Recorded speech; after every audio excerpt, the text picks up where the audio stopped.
আবার আসিব ফিরে ধানসিঁড়িটির তীরে এই বাংলায়। জীবনানন্দ দাশের এই কালজয়ী আকুতি যেন পাখিদের ভালোবাসার এক অনন্য কাব্যিক দলিল। কবির এ চরণে ধনধান্যে ভরা নয়নাভিরাম এ রূপসী বাংলার প্রতি যে গভীর মমতা ফুটে উঠেছে, হয়তো সেই টানে বাংলার ভ্যানিসকেই নিরাপদ আবাসস্থল বলে মনে করে পাখিরা। তবে প্রতিদিনই বরিশাল নগরীর বিভিন্ন জায়গায় গড়ে উঠছে নতুন নতুন বহুতল ভবন, পাশাপাশি চলছে উন্নয়ন প্রকল্প।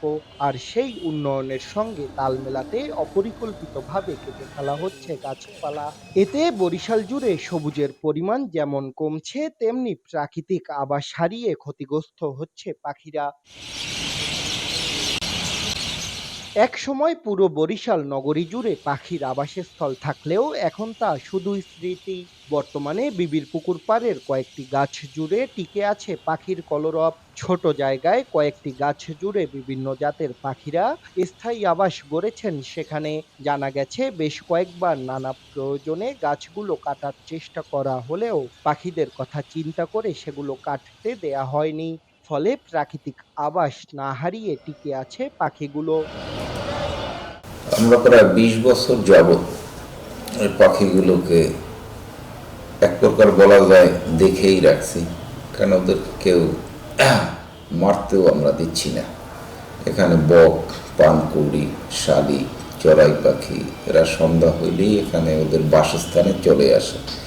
এই জায়গাটাকেই ওরা ওদের নিরাপদ আশ্রয়স্থল ভেবে প্রায় ২০ বছর যাবৎ এই জায়গাটায় আছে। এখানে কিছু গাছ আছে, সে গাছগুলো আমরা কাটতে দিচ্ছি না।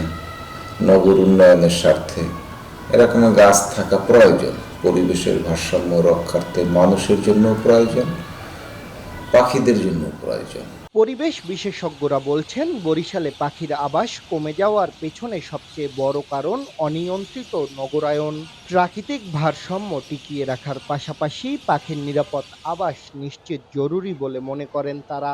আর নগরায়নের ফলে পাখিদের প্রাকৃতিক আবাসস্থল ও জীবনচক্রে যেন কোনো প্রভাব না পড়ে, সেদিকে কঠোর নজরদারির কথা জানায় নগর কর্তৃপক্ষ। সিটি কর্পোরেশনের এই প্ল্যানগুলো এবং গাছ নিধন করে জলাশয় ভরাট করে কিন্তু এই নগরের মানে অপরিকল্পিতভাবে বিল্ডিং বা বাড়িঘর তুলছে। সেক্ষেত্রে এই গাছ নিধন করে কিন্তু পরিবেশের বা এই পাখির যে অভয়ারণ্য, সেটা কিন্তু আসলে বিলুপ্তর পথে। আপনি এই শহরে আমি এই বিবি পুকুরের পাড়ে অনেক পাখির কিচিমিচি ডাকে অনেক মানুষ মানে অনেক ভালো লাগতো। সবাই নিজ উদ্যোগে আগে আসে, তাহলে হলো সবচেয়ে ভালো হয় যে না আমরা নিজেরা নিজেদের প্রয়োজনেই এই গাছপালা এবং পাখি, পশু পাখি এগুলো সবগুলো আমাদের নিজেদের বাঁচায় রাখতে হবে। এটা আমরা নিয়মিত আমাদের একটা অভিযান চলে, কিন্তু তারপরেও ধরেন আমরা কাজটা করে দিয়ে আসলাম, মানে আমরা খোঁজ খবর নিই, তারপর মানে আমাদের একটা টিমও আছে সবসময় শহরে ঘুরে বেড়ায়।